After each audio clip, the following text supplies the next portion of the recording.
من الشیطان الرجیم بسم اللہ الرحمن الرحیم۔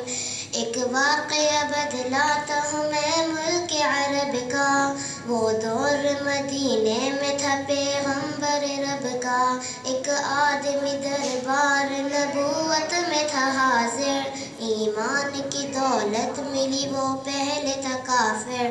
اس شخص نے آقا سے کہا اے میرے آقا، جس وقت میں کافر تھا تب ایک جرم کیا تھا، جو میرا قبیلہ کہے وہ مانتا تھا میں۔ بیٹی کی ولادت کو برا جانتا تھا میں۔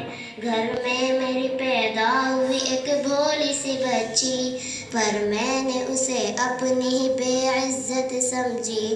نفرت تھی مجھے اس سے، میں بیزار تھا اس سے، لیکن میری بیوی کو بہت پیار تھا اس سے۔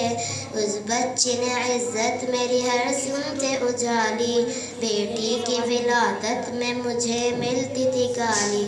باغوں میں جھلایا نہ تو کاندھے پہ بٹھایا، میں نے نہ کبھی بیٹی کو سینے سے لگایا۔ چاہت ہی نہیں تھی کوئی الفت ہی نہیں تھی، سینے میں میری اس کی محبت ہی نہیں تھی۔